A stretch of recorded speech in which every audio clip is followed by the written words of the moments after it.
Hi there, students. Antithesis. Notice, antithesis.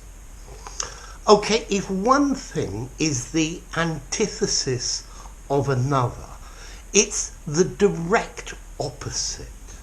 It's the exact opposite. It's a direct contrast. So, for example, night is the antithesis of day. Good is the antithesis of bad.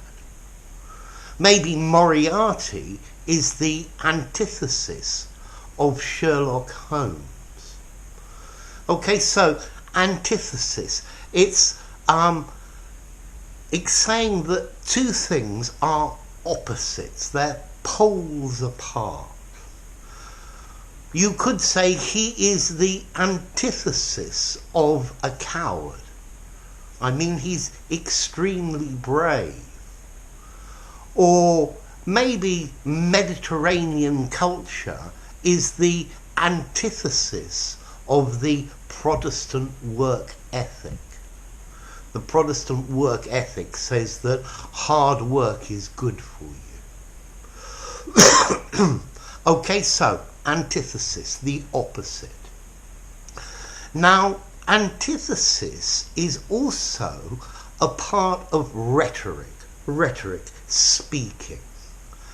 And if you use antithesis when you're speaking or writing, you contrast two radically different ideas to give emphasis. And there are examples of antithesis all over the place. For example, JFK said, "Ask not what your country can do for you. Ask what you can do for your country." So, effective writing and effective speaking, one of the techniques orators use is giving two contrasting ideas together. And it sounds good if they're balanced grammatically as well. Or, for example, to quote Shakespeare, "Give every man your ear, but few your voice." So, listen to what everybody has to say, but speak and give your ideas only to a few of them, the few that will understand them and will benefit from them. Okay, so here again we're putting together opposite ideas. Or as Martin Luther King said, "I hope one day my children will live in a nation where they're not judged by the colour of their skin, but by the content of their character." Okay, this one is chiasmus and antithesis together. So when you're writing, you could think about using this, putting contrasting statements together, not necessarily paradoxical ones, but contrasting ones. His character is both brave and inquisitive, but at the same time cowardly and introverted.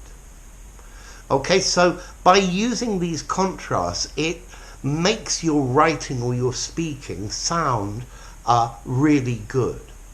This is not the sort of thing to use in a conversation down the pub, but when giving a speech or when writing one of these essays for your exams. Okay? Now, this word antithesis comes from ancient Greek.